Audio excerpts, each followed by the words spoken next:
Assalamualaikum warahmatullahi wabarakatuh. Perkenalkan, nama saya Ayudiah Nur Fitriana, NIM 53020180082. Saya merupakan mahasiswa program studi ilmu Al-Quran dan Tafsir semester 7 IAIN Salatiga. Dalam kesempatan kali ini, saya ingin sedikit memaparkan materi tentang konsep pluralisme agama menurut Farid Eshaq. Namun sebelumnya saya ingin sedikit menyinggung biografi beliau. Farid Eshaq lahir pada tahun 1959 di Cape Town, daerah pinggiran kota Wynberg, Afrika Selatan. Eshaq lahir dari keluarga yang sangat miskin. Ia tumbuh dan besar di Bonteheuwel, sebuah kota untuk orang kulit hitam dan berwarna di Cape Flats, Afrika Selatan. Keluarganya terpaksa pindah ke tempat ini karena Undang-Undang Akta Wilayah Kelompok yang diterapkan oleh rezim apartheid terhadap komunitas kulit hitam dan kulit berwarna. Farid Eshaq merupakan anak ketiga dari perkawinan ibunya yang kedua. Ayahnya meninggal saat dia baru berumur 3 minggu, sehingga ibunya terpaksa harus menjadi single parent dan harus bekerja keras untuk memenuhi kebutuhannya serta 5 saudara laki-lakinya. 3 dari kelima saudaranya tersebut merupakan hasil dari pernikahan pertama ibunya. Ibunya bekerja sebagai buruh pabrik dengan gaji yang sangat kecil. Penghasilan ibunya sebagai buruh kecil tidaklah cukup untuk menghidupi keluarganya, sehingga memaksa Eshaq dan saudara-saudaranya berkeliling mengetuk pintu para tetangga untuk meminta sepotong roti atau mengaduk-aduk tempat sampah demi mencari sisa apel atau semacamnya yang dapat mengganjal perut mereka. Walaupun dalam keadaan kesulitan, Eshaq masih sempat mengenyam dan menyelesaikan pendidikan dasar serta menengahnya di Bonteheuwel, Afrika Selatan. Eshaq dididik di sekolah berdasarkan pendidikan nasional Kristen yang mempunyai sebuah ideologi keagamaan konservatif. Tujuan pendidikan mereka adalah untuk membentuk warga apartheid yang patuh dan takut kepada Tuhan. Setelah menyelesaikan sekolah madrasah pada umur 15 tahun, Eshaq mendapatkan beasiswa untuk belajar teologi selama 8 tahun di sebuah institut Karachi, Pakistan. Ia belajar di Al-Jami'ah Al-Ulum Al-Islamiyah. Di sana, ia mendapat gelar BA dalam hukum Islam. Di sana pula, ia juga mendapatkan gelar Maulana.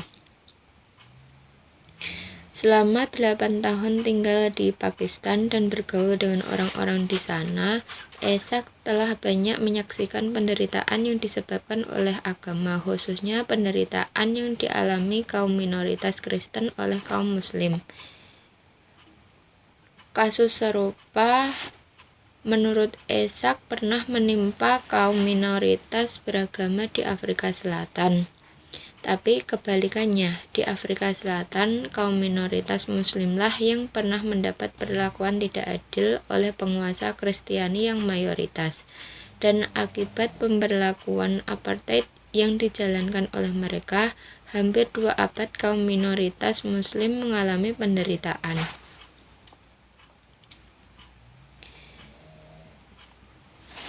Sepulangnya dari Pakistan, tepatnya tahun 1982,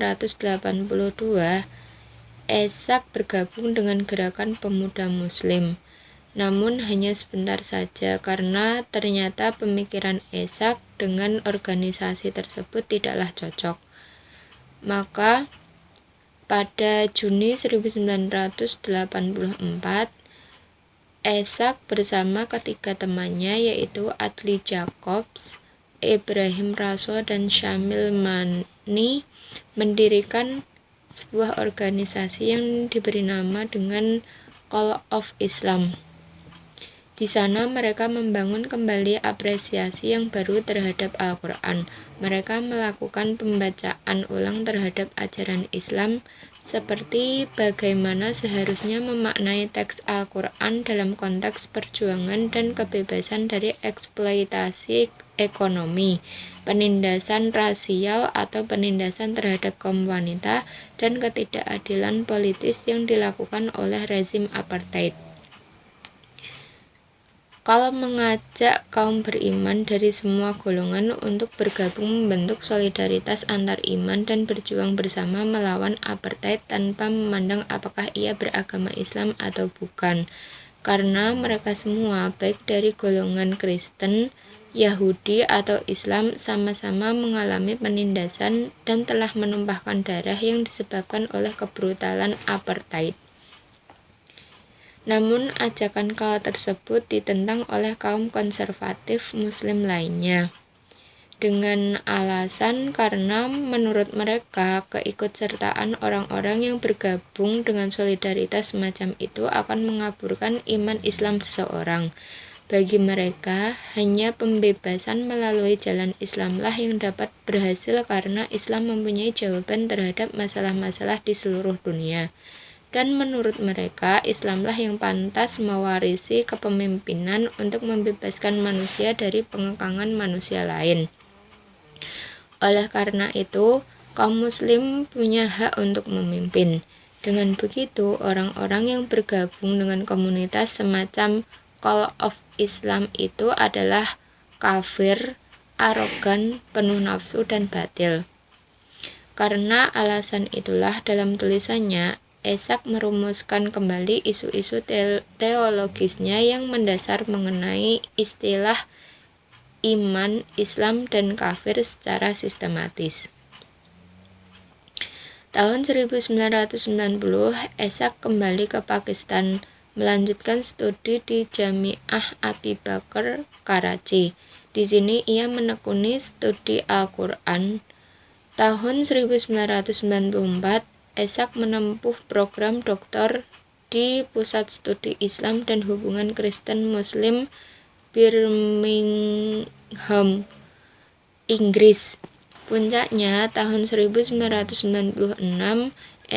Esak berhasil meraih gelar doktor di bidang studi Quran dengan disertasi berjudul Quran Liberation and Pluralism, An Islamic Perspective of Interreligious Solidarity Against Oppression.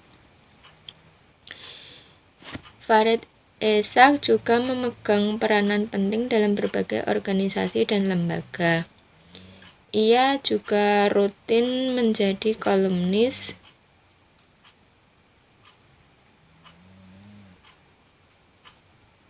dan juga ia pernah menjabat sebagai dosen senior pada Department of Religious Studies di University of Western Cape, sekaligus Dewan Riset Project on Religion, Culture, and Identity. Adapun karya-karya dari Farid Esak yang dibukukan diantaranya yang pertama, Quran Liberation and Pluralism, An Islamic Perspective of Interreligious Solidarity Against Oppression. Kemudian yang kedua, On Being a Muslim, Finding a Religious Part in the World Today. Yang ketiga, The Quran, A Short Introduction. Kemudian selanjutnya, pluralisme agama menurut Farid Esak. Menurut Farid Esak, pluralisme dijabarkan sebagai pengakuan dan penerimaan, bukan sekedar toleransi atas keberbedaan dan keberagaman, baik di antara sesama maupun pada penganut agama lain. Maka dalam konteks agama berarti penerimaan perbedaan cara menanggapi dari dorongan, baik yang terlihat maupun tidak, yang ada dalam diri setiap manusia ke arah yang transenden. Argumentasi tersebut telah tertulis di dalam Al-Quran, baik secara sosial maupun spiritual. Menurutnya, Al-Quran mengakui dan menerima keberadaan kehidupan religius komunitas yang lain, keberadaan hukum-hukumnya, norma-norma sosial, dan praktik-praktik keagamaannya. Bahkan tidak hanya itu saja, menurutnya Al-Quran juga akan memberikan keselamatan bagi pemeluk-pemeluk setia, meskipun jalan yang mereka lalui berbeda-beda. Penjelasan-penjelasan Ishaq yang menyatakan paham pluralisme agama selain mendasarkan pada Al-Quran, ia juga menafsirkan ulang pengertian iman, Islam, dan kafir dengan makna yang sangat kontekstual dan eksistensial dengan paham pluralisme agama. Menurutnya, pengertian Islam mengandung muatan universal yang ditujukan bagi siapapun yang tunduk pada kehendak Tuhan, dan lebih untuk menyebut kepada tindakan pribadi daripada untuk menyebut nama dari suatu sistem agama. Oleh karena itu, Islam tidak lantas semata-mata merujuk pada kebetulan biologis yang dilahirkan dalam keluarga Muslim. Begitu juga kafir tidak lantas merujuk pada kebetulan dilahirkan bukan dari keluarga Muslim. Pengertian kufur atau kafir sendiri tidak digunakan dalam pengertian orang yang tidak percaya terhadap Nabi dan Tuhan, melainkan digunakan sebagai penunjukan perilaku yang bermusuhan terhadap Islam dan Muslim, sebagai pengertian tunduk kepada Tuhan dan orang-orang yang ingin mengorganisasikan keberadaan kolektif mereka atas dasar ketundukan itu, yakni Islam, yaitu ajaran yang mengajarkan nilai-nilai kehidupan yang adil baik secara ekonomi atau sosial. Demikian pula dengan istilah din. Istilah tersebut tidak diartikan sebagai agama Tuhan yang diekspresikan melalui kehidupan agama yang sistematis dan terlembagakan, tetapi din untuk menjelaskan proses. Din bermakna sebagai penyerahan diri kepada Tuhan dengan ketundukan, kepatuhan, berbakti menuju kebenaran dalam huda dan bayan Tuhan. Begitupun dengan pengertian iman.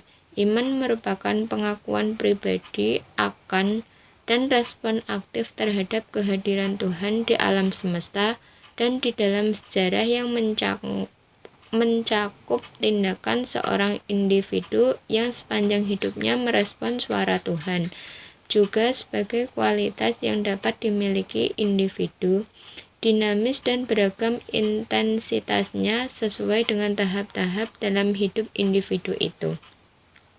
Terlebih lagi, Allah telah berjanji akan memberikan pahala bagi siapapun yang berbuat kebajikan, sehingga tidak mungkin jika ia ingkar janji seraya menzalimi yang lain.